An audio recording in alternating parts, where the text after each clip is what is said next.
दिया था उस वक्त वो इतना मुनासिब नहीं था, उसने जल्दी पे तेल का काम किया। और ख़ास तौर पे जब वहाँ पे जो इस वक्त कराची में सूरत हाल है, वहाँ अपने वर्कर्स को ख़तरे में डालना, अपने वोटर्स को ख़तरे में डालना, ये खान साहब के लिए एक सियासी तौर पे नुकसानदेह होगा इन द लॉन्ग रन। और जहाँ तक MQM की बात है, मैं समझता हूँ कि खान साहब को भी और बाकी पूरे मुल्क को भी अल्ताफ हुसैन और जो मुहाजिर लोग हैं, उर्दू स्पीकिंग हैं जो, उनको अलग अलग करके देखना चाहिए। अल्ताफ हुसैन का कोई मुहाजिरों पे मोनोपोली नहीं है ना, पहले कुछ अरसे के लिए बन गई, लेकिन अब वो जो अंदर उनके जो पार्टी केडर है, जो उनकी टॉप लीडरशिप पाकिस्तान में मौजूद है, वो तंग आ चुकी है अल्ताफ हुसैन के जो रात के वो अचानक उनको कुछ आमद शुरू होती है और वो फिर बोलना शुरू कर देते हैं। लोग अब उनकी लायबिलिटीज उठाने से कासिर नजर आ रहे हैं जहाँ यहाँ पे जो उनकी लीडरशिप है। और यही चीज आपको नजर आई है जब उन्होंने राब्ता कमेटी को तहलील किया है। यहाँ तक कि मेरी इत्तलात के मुताबिक अनीस कायम खानी तो नाराज होकर दुबई भी चले गए थे, उनसे माफी मांगकर उनको वापस बुलाया गया है। जब और इसकी वजूहात बहुत सॉलिड हैं। हम बहुत अरसे से अल्ताफ हुसैन साहब को ये बात समझाते रहे हैं कि जिस तरह का तर्ज सियासत वो करवा चुके हैं उसको पीछे लेके जाएं, इसको मुसलसल आगे रखेंगे। खुद वो लंदन में रहते हैं, वहां उन्हें कोई खतरा नहीं है, ना उन्हें गर्म हवामान लगती है, गर्मी भी बहुत है, सर्दी भी बहुत है, या मसाइल भी बहुत है।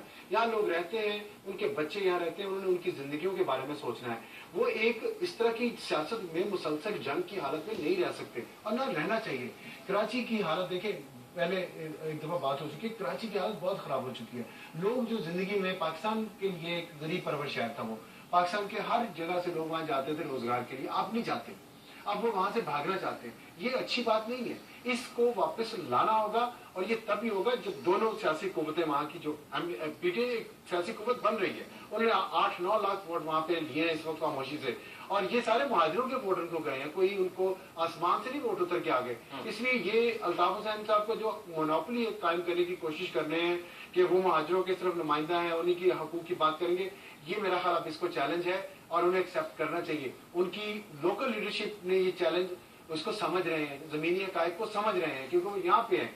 अगर अल्ताफ हुसैन साहब इलेक्शन की बात समझ रहे हैं, ये रिजल्ट्स क्या एक शॉक है MQM के लिए? वो समझ नहीं रहे थे कि PTI अचानक इतना बड़ा सरप्राइज उन्हें दे देगी। नहीं, मेरा ख्याल है कि यहाँ की लोकल लीडरशिप को अंदाजा है बहुत अरसे से, हमें जो इतलात है, हम मिलते रहते हैं लोगों से, हमें पता है अल्ताफ हुसैन साहब हकायक की दुनिया में नहीं रह रहे, और उनके कुछ साथी जो लंदन में हैं या किसी और मुल्क में हैं, वो हकायक की दुनिया में नहीं रह रहे।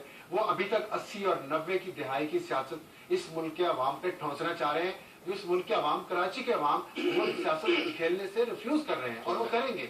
ये आने वाले दिनों में अल्ताफ हुसैन साहब को ये लंदन में मजीद, मैं लेकिन इमरान खान साहब कहाँ तक लेके जाएंगे इसको, मेरे उस पर डाउट है, क्योंकि माजी में भी उन्होंने दावे बहुत किए थे, लेकिन फिर इसके बाद वो वापस अल्ताफ हुसैन पिछले 2.5-3 साल बड़ा सॉफ्ट रहे हैं खान साहब, जी, जब तक कि एक